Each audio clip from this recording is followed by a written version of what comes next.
Guys, para tayo guys nasa Brazil ano. Ano nga ba? Nasa Brazil tama. Ayan. So eto. Reggae. Ayan. So One Love actually ang pangalan nitong barbershop na to guys is Classic Barbershop. Ayan at pupuntahan nga natin itong si katropa natin na si Boss Eloy. Ayan. So vlogger din. Ayan. So puro mga vlogger guys yung napipicture natin ngayon. Guys, nandito tayo ngayon. Dito pa rin sa Lagon, San Jose, Camarines. So, Zone 7 yata ito, ano bro? Oo, Zone 7. Zone 7. Ayan, kasama natin si Boss, magpakilala ng boss. Si Lloyd Chavez pala. Ayan, keep calm and trust your barber. Yeah, Ayun o, yun talaga yung motto. Ayan, di ba? Ibig sabihin guys, kapag ginupitan ka dito, panigurado, poging-pogi ka paglabas mo. So, nakailang taon na to, boss? Bali, ano na, mahigit isang taon na rin. Ayun. So bago tayo guys magsimula, pinakilala na namin si Bossing Eloy, tapos syempre nandito yung mga katropa. Boss Somer. Ayan, pila-pila kasi dito guys kapag napapadaan kami talagang sunod-sunod yung mga nakapila dito, lalo-lalo na kapag may pasok at bukas din sa partido, ano ba yan? Partido Stadium. Parso. Ayan, so Suki. Ito. So ano pangalan ko, boss? Nick, si Boss Nick. Ayan, so taga saan ka, boss? Ay, sa kabilang barangay na to. Sa kabilang barangay na to guys, sa barangay ni ng Mayor. Ayan, so ibig sabihin na pa tayo. Si Bossing naman, anong pangalan mo, boss? Wilfredo po. Wilfredo. Ayan, taga saan ka, boss? Tigaon po. Tigaon. So eto guys, taga kabilang bayan, magkasama kayo hindi? Hindi po. Eto guys, taga kabilang bayan, kasunod na bayan, etong San Jose. Tapos si Bossing naman sa kabilang barangay naman, sunod na barangay. So ganyan kalawak ang metro ni Boss Eloy. Ayan. Ilang taon na nga to, boss? Yung barbershop mo? Mga isang taon mahigit, mga 7 months, 1 year and 7 months na. Mga 1 year and 7 months. Matagal na rin ako. Kasi guys, yung una kong napadaan ako dito is magbubukas pa lang to. Actually, sinisemento pa lang. Pero ngayon guys, talagang maganda na yung ambience. Maganda yung Saan mo boss kinuha yung concept na ganito? Bali, sa mga pinasukan ko rin na barbershop Sa mga dati. barbershop. Before saan ka nag-work? Marami din kasi dati sa Bruno's ako. Oo. Oo. Sa Bruno, sa Man Barbers, Oo. Jab, mga high-end, mga prestigious na. Kaya pala ganito kaganda, full relax na relax, Tapos pinagsamang parang native na Brazilian, pinagsama-sama, Native, Brazil, tapos elegant. Ayun. So, ito anong gupit yung ginagawa sa kanya ngayon, God? Bali, ito, trim lang. Trim lang. Ganyan pa rin dyan. Tingnan niya natin. Dapat tinapit niya na. Baka ma-stress si Bossing, Ayun. So, ito, 1 year and 7 months. Sa ganito, boss na, na barbershop, ilang square meters? Ito kasi, rapos ka dito parang Mga, bayan to mga 7 square meters to, Hindi naman. Mga 3 by 3, 9. Mga 90 square meters. Ayan. Tapos yung ganito kalaki, boss, magkano yung, halimbawa, yung iba gusto magsimula ng negosyo na ganito, magkano yung initial capital? Halimbawa, budget, low cost na low cost. Low cost lang. Para lang masimulan yung barbershop. Ito kasi, bali, nag-umpisa akong gumawa ng kuko, mga 10, kasama na yung sa building lang. Oo. Wala pa yung hindi natin umabot ng 20, maganda na rin yung 20. Ibig sabihin, boss, yung ibang mga nangangarap na magtayo ng sarili nilang barbershop, kahit na pwedeng 15,000 hanggang 20,000, pwede na sila mag-start. Hindi kasi sa gamit din. Sa materials, at saka sa itsura, Pero ito kasi, maganda.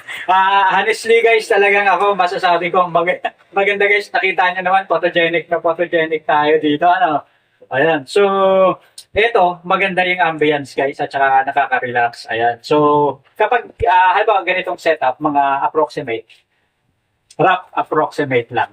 Yung hindi totoo, pero malapit sa katotohanan. Mga siguro, 20 siguro. Mga ganun yung start. Sa building lang. Tapos sa mga gamit naman, bossing, ito may customer pa actually na papasok dito. Ito naman, bossing, sa ganitong setup, yung mga initial na mga gamit ng isang barbero, magkano yung aabutin niyo?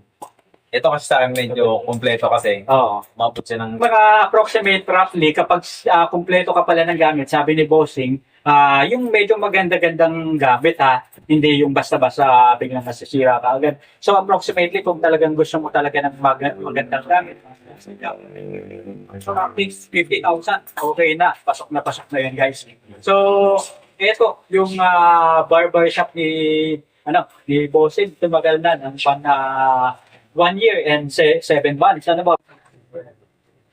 Ano to? 93 niya. Kadiling siya ka pa dahil.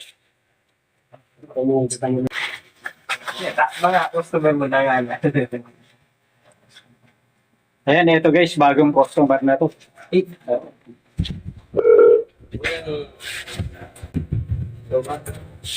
So, ito kausapin muna natin guys, yung isa sa pinakasikat na vlogger dito sa Partido District. Ayan, talaga naman. Oragon Hane. Ayun, Oragon Hane. 100 plus na ano? O 200 plus na. 100K subscribers sa YouTube. Tapos sa Facebook bro. Sa Facebook nasa 100K. YouTube 170. Ito guys, medyo na yung kita nito. Hindi. Kung medyo nakita ko, hindi na magtutok na ganito. Lagi naman nakapantalon. So, ang mga vlog nila guys is more on mga pagtulong-tulong, kalinga sa kapwa. Ayan. So, ano boss yung pinakmalayo mo nagpakaan? Pinakamalayo is Yes. Dito lang talaga sa dito na rin. dito pa lang sa... Tapos ito, katama mo, Ito yung camera mo. pasok ko dito para at least ayan. So guys, mag-subscribe na rin kayo sa Oragon Hane. Ayan. So, ito guys. Anong tunay mong pangalan ko? Ay, buluan. Ayan, si Roy Buluan. Taga saan ka po? Bale, taga dito lang sa Tigaon sa... Tigaw. Tigaon. Lagunoy. Hindi, dito na.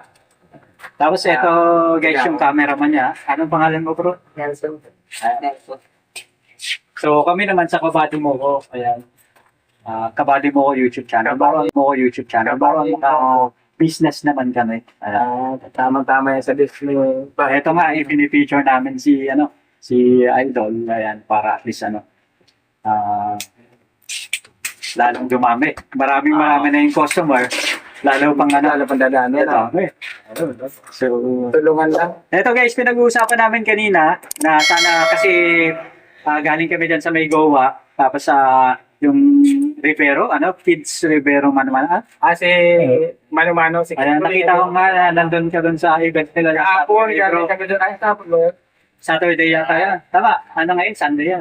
Monday ngayon. Tapos, Ayun, Sabado. Saturday night. Ayun, so nakita ko nga. Actually, nag-i-invite din sila, kaya lang busy rin kami dahil may event din dito. So, yun mga mano-mano, puso mo pati, ayan, mga tulungan-tulungan din yan. So, Parehas din namin yung mga charity vlogger doon ayan, siya. mga charity vlogger. Ayan.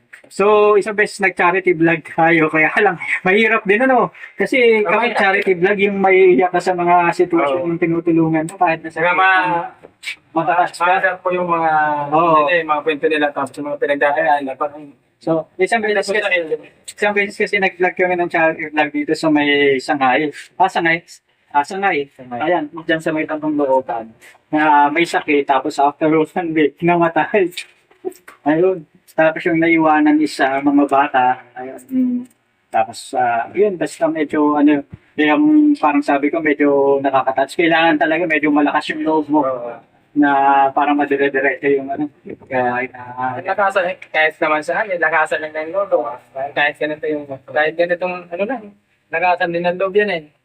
Kung hindi malakas yung loob mo, hindi ka makakagutot ng 1 year and 7 months, Guys, ayan, nakasama natin yung patropa natin, isa sa pinakamagaling na nagugupit dito sa Luzon, sa Camarines. So, guys, maraming salamat sa pagsama niyo sa atin ngayong araw na to. Isa na ng mga negosyo ang ating napuntahan. Ayan, so, dun sa lahat ng mga katropa natin, kung kayo ay mayroong negosyo, ayan, na gusto niyang i-promote at gustong niyong ipakita, igita sa ating mga katropa dito sa iba't ibang panig ng Pilipinas at syempre sa ibang bansa na rin. Ayan, dahil marami tayong mga OFW na subscriber. So guys, pag-message lang kayo sa ating Facebook page. Ayan, meron na tayong 10,000 followers.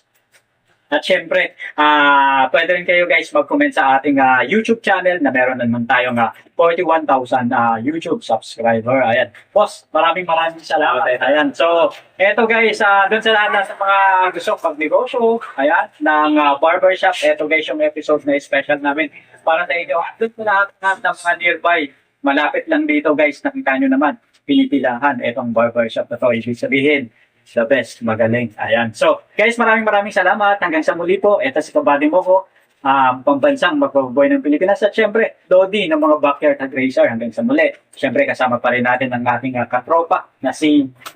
Hey mga katropa, ako si Anthony, ang inyong katropa dito sa Kabady mo ko YouTube channel. At syempre, ang ating idol na si... Lloyd Chapels. Ayan. So, Classic Barbershop.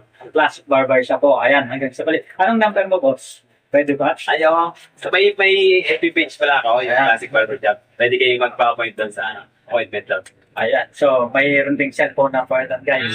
Ayan, para mas mabilis yung contact. Pwede kayong magpa-return. Ayan. So, hanggang sa muli, guys. Maraming salamat po. Hanggang sa muli.